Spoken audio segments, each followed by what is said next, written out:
Nikita Robin and welcome to SG Global News. From the procession of Jesus in the Holy Eucharist through the streets of New York City to the death of a Nicaraguan priest who was the victim of an acid attack in 2018, we have many stories to cover.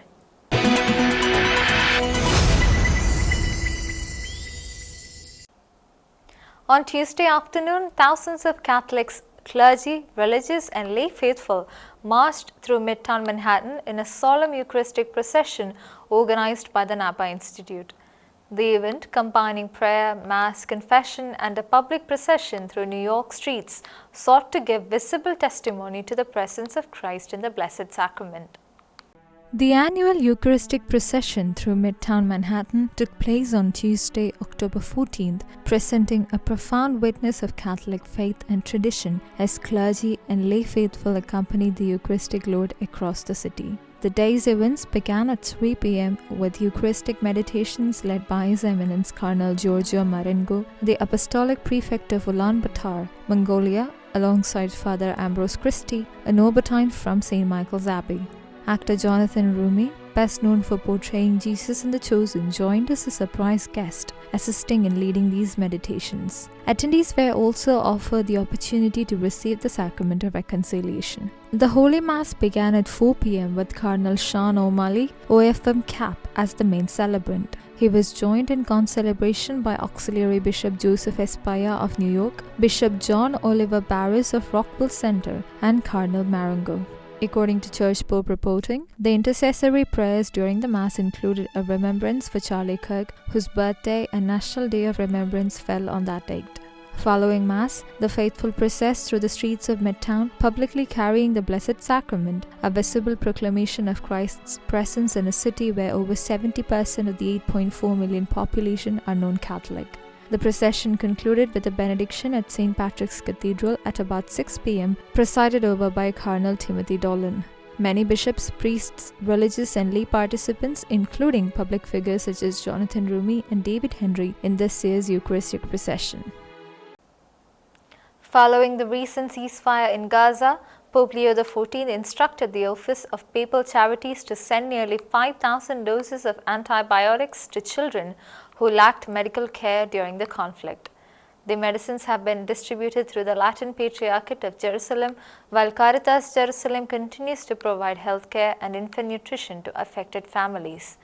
The initiative highlights urgent support for severely malnourished children and vulnerable communities in the region. Following the ceasefire in Gaza, Pope Leo XIV instructed the Office of Papal Charities to send antibiotics to the sick children in the area. Nearly 5,000 doses of antibiotics have been sent for the benefit of children who had no access to medical treatment during the 2 years of conflict. We are putting into practice the words of the apostolic exhortation Delixite, dedicated to the poor, said Cardinal Konrad Krajewski, prefect of the dicastery for the service of charity. He added that it was necessary to act and to pay attention to those in need. The Latin Patriarchate of Jerusalem has already distributed the antibiotics to the sick children. Meanwhile, Caritas Jerusalem delivered 10,000 cans of infant formula to Gaza in the days following the signing of a ceasefire in the Gaza Strip, Vatican News reported. During the 2-year war, hundreds of families had been left without access to clean water, medical care, or nutrition for their children. In southern Gaza, Caritas Jerusalem is also offering primary health care, psychosocial support, and emergency relief to displaced and affected families. Israel is facing mounting anger after Hamas returned only 8 of the 28 bodies of deceased hostages promised under the ceasefire deal, even as all 20 living captives were freed. The partial handover has outraged grieving families and prompted Israeli warnings that humanitarian aid to Gaza could be restricted until full compliance is met. Critics accuse Hamas of delaying the process to keep political leverage, putting the fragile US-brokered peace framework at risk as both sides trade accusations of violating the truce. Israel is facing growing public anger after Hamas handed over only a few of the deceased hostages promised under the recent ceasefire deal. While the truce allowed the return of all 20 living captives, just 8 of the 28 bodies have been released so far, sparking outrage among the grieving families and Israeli officials. Among those identified are Guy Ilios, Bipin Joshi, Daniel Peretz, and Yossi Sharabi, whose remains were transferred through the Red Cross. Israeli authorities have warned they may slow or withhold humanitarian aid to Gaza until all bodies are returned. The ceasefire, part of the U.S. brokered 20-point peace framework, required Hamas to release both living hostages and the remains of those killed. Critics say Hamas is deliberately delaying the handover to retain leverage ahead of the next stages of the agreement, which include disarming its forces and restructuring Gaza's administration. Israel has cautioned that further steps in the deal, such as reconstruction efforts, troop withdrawals, and international stabilization measures, could be suspended unless Hamas fully complies. The fragile ceasefire now hangs in the balance, with both sides accusing each other of violations and families of the deceased demanding closure after months of uncertainty and grief. Pope Leo XIV made his first official state visit to Italy on October 14th, meeting President Sergio Mattarella at the historic Quirinal Palace. The two leaders discussed shared concerns including war, migration, ecology, and Italy's declining birth rate. Following the meeting, the Pope called for peace, care for the environment, and measures to support families across Italy and Europe. Pope Leo XIV officially met with Italian President Sergio Mattarella on October 14. The meeting took place at the Quirinal Palace, a former papal residence that has been home to Italian kings and presidents since 1870. During his first state visit of the papacy, Pope Leo XIV spoke with Mattarella about shared concerns including war, migration, ecology, and Italy's declining birth rate. Vatican Secretary of State Cardinal Pietro Parolin and President of the Pontifical Commission for Vatican City-State, Sister Raffaella Petrini, were part of the Holy See's delegation. Italian Prime Minister Giorgia Meloni and the top members of her cabinet were also present during the official visit. In his speech following a private meeting with the President, Pope Leo renewed his appeal for peace in every part of the world. He noted that the 800th anniversary of the death of St. Francis of Assisi will be marked in 2026 and highlighted the need to care for our common home. He expressed his concern about the declining birth rate in Italy and across Europe, urging the government to take action to support families. The Holy Father emphasized the importance of guaranteeing work and considering the needs of parents. Pope Leo also urged Italians to uphold and protect life in all its phases, from conception to old age until the moment of death. A shocking act of vandalism has been reported in the Netherlands, where a masked man destroyed a statue of Jesus inside a Catholic church.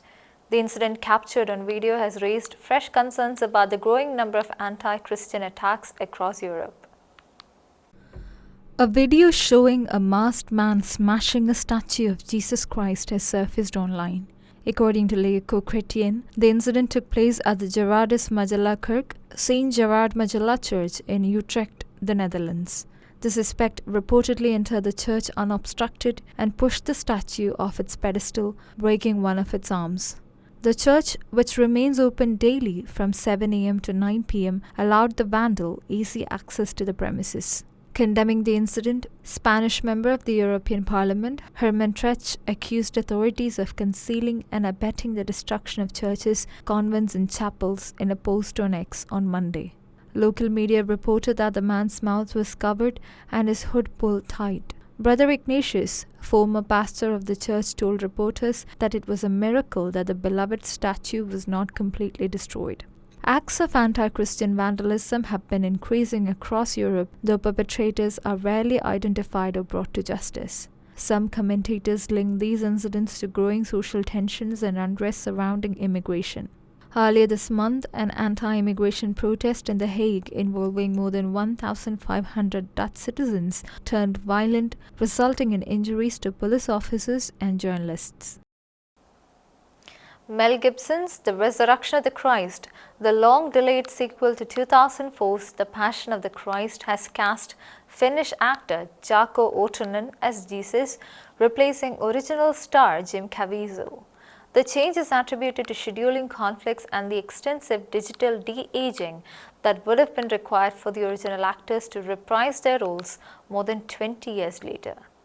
Mel Gibson's The Resurrection of the Christ, the long-awaited sequel to the 2004 film The Passion of Christ, has cast Finnish actor Jaakko Ottonen in the role of Jesus, replacing the original star Jim Caviezel. Mary Magdalene, a role held by Monica Bellucci in The Passion of Christ, will be played by Cuban actress Mariela Garriga. Polish-born actor Kasia Smutnik will replace Mary. Significant changes have been made to the film as production began last week at Cincinnatus Studios, with the main ensemble cast completely recast. Italian actor Pierluigi Pacino, known for his performance in Netflix Italy's original series The Law According to Lydia Poet, will portray Peter. Riccardo Scamarcio, who recently starred in Johnny Depp's biopic, has been cast as Pontius Pilate. Rupert Everett will also join the cast in a small but pivotal role, though his character has not yet been revealed. Sources close to the production share that the time frame in which the Resurrection of the Christ takes place 3 days after the Christ's crucifixion has made sense to recast the whole film. They would have also needed extensive CGI and digital effects, including de-aging, which would have been extremely expensive. In April, 57-year-old Jim Caviezel hinted on Ario Grande podcast that he was prepared to return to his iconic role as Jesus in the sequel. Meanwhile, 36-year-old Ottonen, currently best known for playing the Dane warrior Voland in the season 5 of Netflix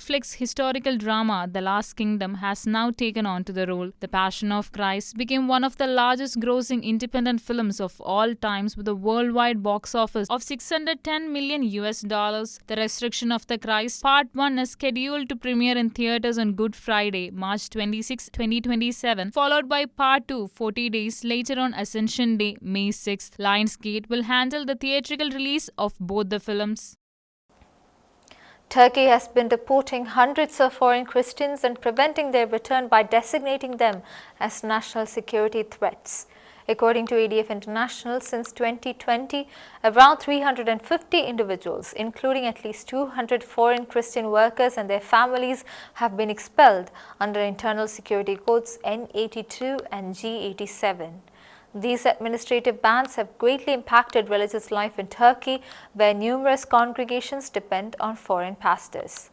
Turkey has been deporting hundreds of foreign Christians, labeling them as national security threats. According to Alliance Defending Freedom, the country labeling peaceful Christian residents as security threats is a clear misuse of law and an attack on freedom of religion or belief. Speaking at the OSCE Warsaw Human Dimension Conference, Lydia Reiter, legal officer for ADF International, warned that the government of Turkey is systematically targeting Christians under the guise of national security, expelling hundreds of foreign believers and leaving local congregations without spiritual leadership. Since 2020, more than 200 foreign Christian workers and their families, around 350 individuals in total, have been barred from entering the country under the internal security codes N82 and G87, according to ADF International. These codes, used by the Ministry of Interior, are reportedly applied to block re-entry or deny residence permits, often without formal formal charges or evidence of criminal activity. A June 8 ruling by Turkey's Constitutional Court rejected an appeal by 9 foreign Christians challenging the use of the N82 security code. Following the decision, the court publicly released their names, leading media outlets to portray them as missionaries and enemies of the state. According to the report, this triggered a wave of online comments, with many calling for death penalty and framing their killing as a religious obligation. Between December 2024 and January 2025 alone, at least 35 new individuals were issued similar codes, including long-term residents who had lived in the country for decades. These administrative bans have deeply disrupted religious life in Turkey, while many congregations depend on the leadership of foreign pastors. Although Turkey's constitution guarantees religious freedom, foreign Christians and local churches are experiencing increasing restrictions. One example is the case of West versus Turkey, currently pending before the European Court of Human Rights. The plaintiff, a US citizen who had legally lived in Turkey for over 30 years, was denied re-entry into the country without any explanation. In its 2024 human rights violation report, the Association of Protestant Churches highlighted a rise in hate speech and violence against Christians in Turkey. Separately, incidents of vandalism, threats, and physical damage were reported at churches in Kayseri, Bakkeliver, and Izmir during the same year.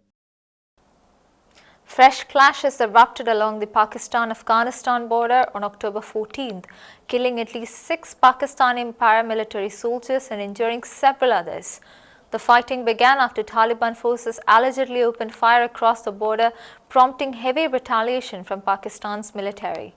The violence has disrupted trade, killed civilians on both sides, and raised fears of worsening tensions between the two neighbors. Fighting broke out again along the Pakistan-Afghanistan border on Tuesday, leaving at least 6 Pakistani soldiers dead and many others injured. Clashes reportedly started when Afghan Taliban forces fired across the border and Pakistan's military responded with strikes in return. Pakistani officials said about 20 Taliban fighters were killed near Spinboldak, with another 30 killed in the clashes overnight. Afghan authorities confirmed that at least 15 civilians lost their lives and many more were hurt during the fighting. The Taliban accused Pakistan of starting attacks with heavy weapons in the Orkazai district, raising tensions further. This flare-up comes after previous incidents, including a Pakistan airstrike on Kabul, which had prompted retaliation from Afghan forces. The fighting has disrupted trade between the two countries, forcing some families to flee their homes and increased fears about safety and stability in the border region. Local authorities and international observers are urging both sides to calm down and talk, warning that continued fighting could make life even harder for people living nearby. The situation remains tense, with occasional shelling and ongoing military movement along the border. Madagascar has been plunged into turmoil after its military seized power on October 15th, following President Andry Rajolina's flight from the country amid massive youth-led protests. A rebel colonel dissolved most government bodies but allowed Parliament to vote 130-1 to impeach Rajolina, whose rule was marred by corruption, poverty, and worsening shortages. With elite forces siding with demonstrators, the island nation now stands at a crossroads, torn between instability and hopes for a new era driven by its defiant Gen Z movement. Madagascar joins Nepal in a global surge of Gen Z rebellions. With its military seizing power, President Andry Rajoelina fled. A defiant colonel rallying soldiers who joined furious protesters on Tuesday dissolved most government institutions but spared the lower house, which overwhelmingly voted 130-1 to impeach Rajoelina. Weeks of youth-led protest in the capital city was fueled by water and power shortages, rampant corruption, and poverty ensnaring 75% of the under-20 population. Crowd-waving Malagasy flags and bold skull and crossbones banners demanded the ouster of Rajoelina, a former DJ branded a French puppet for his dual citizenship. Ironically, Rajlina himself rose to a 2009 youth-led coup against President Mark Ravamana after serving as an Navaria's mayor from 2007 to 2009. His October 14 attempt to dissolve the National Assembly and dodge impeachment failed when the country's Supreme Court deemed the move as illegal, with allied captured forces now backing protesters and Rajlina reportedly fleeing via a French plane. Madagascar faces a volatile transition teetering between chaos and a youth-driven new dawn. The local ordinary of Ghana's Ho Diocese, Bishop Emmanuel Kofi Fianu, has expressed gratitude to Pope Leo XIV for honoring 4 faithful members with papal titles in recognition of their service to the Church and humanity. The announcement coincides with Bishop Fianu's 10th anniversary as an Episcopal bishop, a milestone marked by thanksgiving, reflection, and a renewed commitment to spiritual and developmental growth within the diocese. 4 members of the whole Catholic Diocese have been conferred papal honors by Pope Leo XIV for their exemplary service to the Church and humanity. The recognition was announced on October the 13th by Bishop Emmanuel Kofi Fianu, who expressed gratitude to the Holy Father during celebrations marking his 10th anniversary as a bishop, according to a report by ACI Africa. According to a statement shared on the bishop's social media page, Mr. Ernest Kwame Alfla, Mr. Bernard Wisdom Qureshi, Mr. Jonathan Alexis Kofi Torku, and Madame Florence Ofori were admitted into the Order of Saint Gregory the Great, one of the highest distinctions granted to lay Catholics. Bishop Fianu described the recognition as a singular grace for the diocese. A formal investiture ceremony will take place at a later date. Marking his 10 years of episcopal leadership since 2015, the Society of Divine Word SVD prelate called the milestone a moment of reflection and renewal, urging the faithful to embrace the next phase of their mission with faith and unity. As part of the anniversary celebrations, the diocese launched Integrated Sustainability Solutions, ISS, a new NGO dedicated to advanced community development and supporting the completion of the cathedral project. Father Mario de Jesus Guevara Salero, who was attacked with acid while hearing confessions at Managua Cathedral in 2018 by Russian national Elise Leonidovna Gon, passed away on Sunday, October 12th. Despite undergoing multiple surgeries and extensive medical treatment, he chose to forgive his attacker. His legacy as a symbol of faith and forgiveness amid hatred is deeply mourned.